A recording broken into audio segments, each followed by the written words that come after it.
So we're going to solve the Rubik's Cube. The method that we're going to use is the beginner method, and we're going to solve it layer by layer. There are 3 layers, depending on which way you hold it.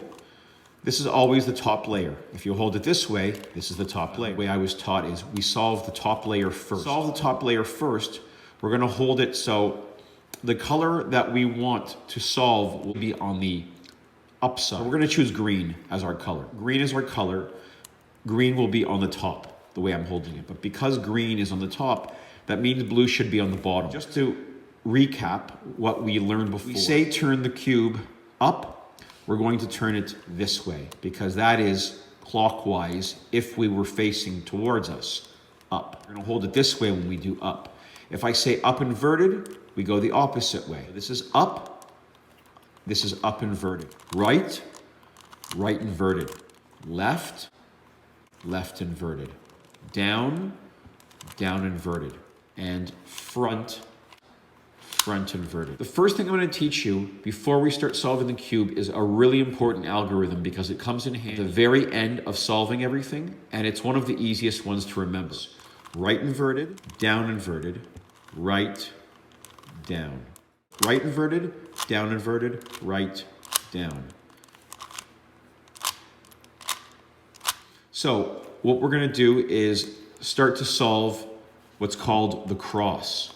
So if we're going to solve the green side as the top layer, we need to solve this cross. Right now we have 2 of them. Not only do we want to have the green and the cross, but the color that is on the other side has to also match the centerpiece as well. So what I mean by that is this piece should be green and white. It has to match the center. This piece should be green and orange.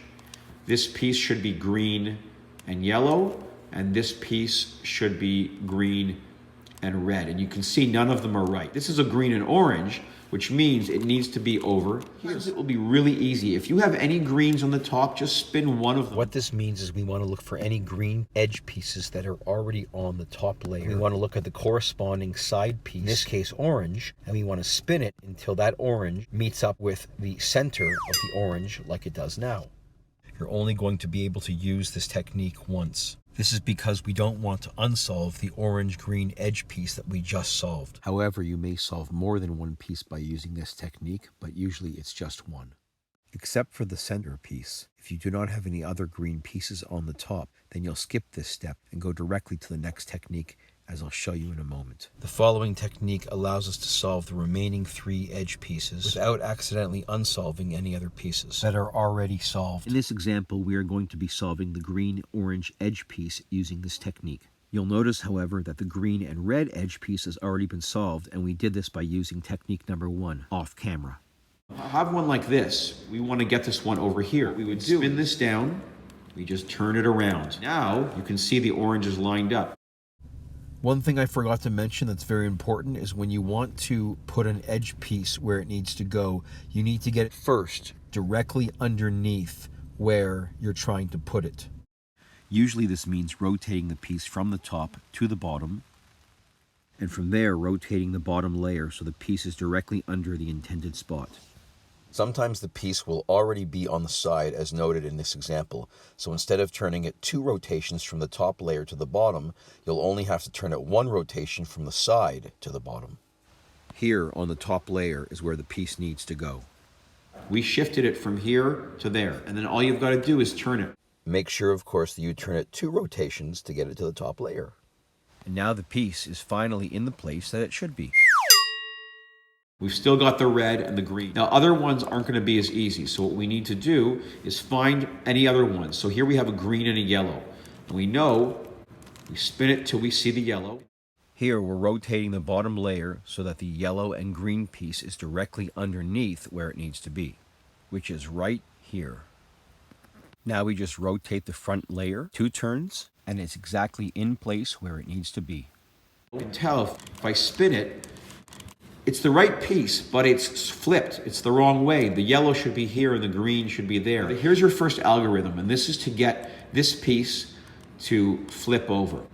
The algorithm is as follows. Front inverted, up, left inverted, up inverted. You see, magically, it's now in the right place. So practice that algorithm. We have this in place, we have this one in place, we have this one in place. We almost have the cross, we just need one more, the white and the green. So we go looking for the white and the green, and there it is. So we need to get it to the bottom layer. We're going to take this green and yellow edge piece that I'm pointing to and temporarily move it out of position in order to put the green and white piece on the bottom layer. You turn it, so it's now down here, okay?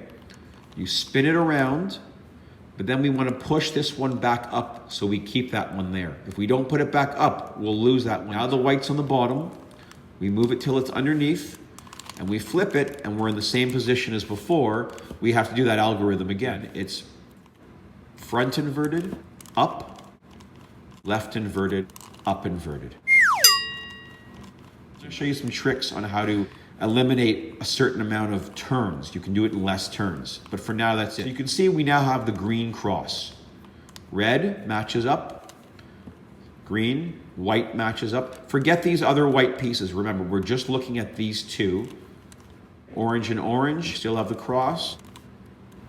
Yellow and yellow. So again, we're trying to solve this cross and match up the other side with its center piece. That's what we need to do. Oh man, that was too easy. Come on.